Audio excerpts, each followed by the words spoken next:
तो इस सब घटनाओं की शुरुआत सन 1977 में होती है। लंदन के इनफील्ड शहर में हडसन नाम का एक परिवार रहा करता था। इस फैमिली में 5 मेंबर थे, माँ, 2 बेटे और 2 बेटियाँ। दोनों बेटियों का नाम मार्जरी और जेनेट था, जिनकी एज 11 और 12 साल की थी, और 2 बेटे जॉनी और बिली थे, और इनकी एज 10 और 7 साल की थी। इस परिवार में सब बढ़िया चल रहा था। सभी लोग एक सामान्य परिवार की तरह खुशी खुशी अपनी जिंदगी व्यतीत कर रहे थे। चारों भाई बहन स्कूल में जाते थे और माँ अपना घर संभालती थी। लेकिन 30 अगस्त 1977 की रात को एक ऐसी घटना हुई जिससे पूरे हडसन परिवार की जिंदगी पूरी तरह से बदल गई।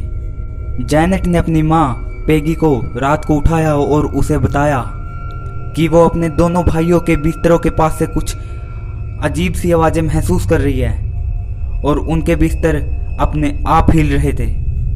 लेकिन पेगी ने इस बात पर ध्यान न देते हुए जेनेट को सोने के लिए बोला। लेकिन फिर से वही पिछली रात वाली घटनाएं घटी। इस बार वे आवाजें बहुत तेज आ रही थी। पेगी जेनेट के साथ अपने बच्चों के कमरे में गई ताकि उन आवाजों का पता कर सके। वहां उसने एक ऐसा खौफनाक दृश्य देखा जिसे भूलना किसी भी सामान्य व्यक्ति के लिए लगभग नामुमकिन है। उस कमरे में पड़ा ड्रॉर अपने आप हिल रहा था और उसी की वजह से ये आवाजें आ रही थी। जब पेगी ने उस ड्रॉर को रोकने की कोशिश करी तो उस ड्रॉर ने असाधारण तरीके से अपनी दिशा बदल दी और वो ड्रॉर कमरे के दरवाजे के सामने आ खड़ा हुआ ताकि कोई कमरे के बाहर न जा सके। यह देखकर ऐसे लग रहा था कि कोई शैतानी आत्मा इसको धक्का लगा रही हो। इस घटना के बाद पेगी ने तुरंत पुलिस को बुलाया और पुलिस घर पर आकर इस मामले की तहकीकात करने लगी। जब पुलिस पेगी से इस मामले के बारे में कुछ सवाल कर रही थी, तभी अचानक से एक कुर्सी अपनी जगह से अपने आप फिसलकर काफी दूर जा गिरी। पुलिस कर्मचारियों को यह देखकर बहुत ही हैरानी हुई और उन्होंने उस कुर्सी की पूरी जांच की। पुलिस को लगा कि यह बच्चों की शैतानी है, लेकिन पुलिस को वहां पर किसी प्रकार की वायर और कोई अन्य वस्तु नहीं मिली जिससे कुर्सी को खिसकाया जाए। इन सब घटनाओं को देखते हुए पुलिस ने पेगी को कहा कि यहाँ पर किसी भी प्रकार का क्राइम नहीं हो रहा है, इसलिए पुलिस इस मामले में उसकी कोई मदद नहीं कर सकती। यह खबर उनके पूरे इलाके में फैल गई, यहाँ तक कि उनके स्थानीय इलाके के अखबार में भी इस खबर को प्रकाशित किया गया। मॉरिस, जो कि एक पैरानॉर्मल इन्वेस्टिगेटर थे, उन्होंने लियोन प्लेफेयर के साथ मिलकर इस केस की तहकीकात शुरू की। यह बात इतनी फैल गई थी कि कई पैरानॉर्मल इन्वेस्टिगेटर इसकी तह से जांच करने लगे।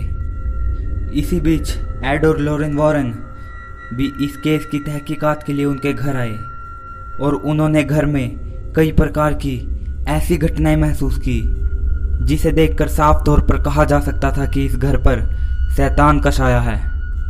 जैसे किसी के चीखने चिल्लाने की आवाज, सामानों का हवा में इधर उधर जाना, भारी फर्नीचर का जगह बदलना और बच्चों का हवा में जाना। कई बार घर में अपने आप आग लग जाती थी और किचन में टैप अपने आप चलने लगती थी और सिंक भर जाता था और पूरे घर में पानी फैल जाता था। इस पर हडसन फैमिली कहती थी कि उन्हें दिन में किसी का अपने आसपास होने का एहसास होता है, जो एक खौफनाक एहसास था, और पड़ोसियों ने भी उनके घर से असाधारण आवाज़ों का आने का दावा किया।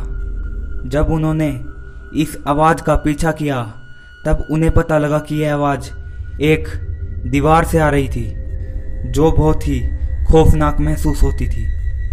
हालांकि घर के सभी सदस्यों को एक शैतानी आत्मा का आभास हो रहा था, लेकिन उनकी सबसे छोटी बेटी जेनेट पर इसका प्रभाव सबसे ज़्यादा पड़ा।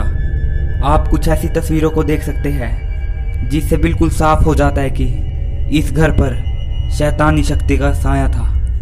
मॉरिस का कहना है कि उसने मार्जरे को चिल्लाते हुए सुना और जब वे उसके पीछे गए तो उन्होंने देखा कि जेनेट अपने कमरे में एक कोने से दूसरे कोने तक उड़ रही थी। कई बार जैनेट को ड्रेसर के ऊपर अजीब सी पोजीशन में सोते हुए देखा जा सकता था। उसके परिवार के सदस्यों का यह कहना था कि यह सारी घटनाएं तब शुरू हुई जब जैनेट और मार्जरे ने ओजा बोर्ड के साथ खेलना शुरू किया। कुछ समय के बाद यह डरावनी और अजीबोगरीब आवाजें जैनेट के अंदर से आने लगी और कई बार जैनेट एक पुरुष की आवाज में बात करने लगती थी। माना जाता है कि यह सारी आवाज बिल मिकिंस की थी। वे कई साल पहले इसी घर में रहते थे और उनकी मौत भी इसी घर में हुई थी। उस बूढ़े व्यक्ति का कहना था कि वह किसी को नुकसान नहीं पहुंचाना चाहता, वह बस यह चाहता था कि इस घर में वो उनकी फैमिली का एक सदस्य बनकर रहे। और आप जैनेट की एक इंटरव्यू की वीडियो देख सकते हैं जिसमें साफ होता है कि उस बूढ़े व्यक्ति की आत्मा जैनेट के अंदर थी। The same question as I asked earlier. How many voices are there? 600. 600 the voices. I know the joke. How many really are there, Margaret? इन सब घटनाओं को देखते हुए चर्च ने एक प्रीस्ट को इस घर में भेजा और इस प्रीस्ट ने कुछ लोगों के साथ मिलकर इस घर में झाड़ फूक की प्रक्रिया की। और कहा जाता है कि इस झाड़ फूक की प्रक्रिया के बाद इन घटनाओं में काफ़ी कमी आ गई, लगभग ना के बराबर। लेकिन ये घटनाएं कभी भी बंद नहीं हुई। बीबीसी ने इन सभी घटनाओं पर एक डॉक्यूमेंट्री बनाई जिसको द इनफील्ड पोर्ट्रीगीज का नाम दिया गया। और प्लेफेयर ने भी इस घर में होने वाली घटनाओं पर एक किताब लिखी जिसका नाम दिस हाउस इज हॉन्टेड रखा गया। लेकिन जैनेट को यह बिल्कुल भी पसंद नहीं था कि उसके साथ घटी इन घटनाओं पर एक फिल्म बनाई जाए। और उसने यह भी बताया कि फिल्म में होने वाली घटनाओं को पूरी तरह से बदल कर दिखा रखा है।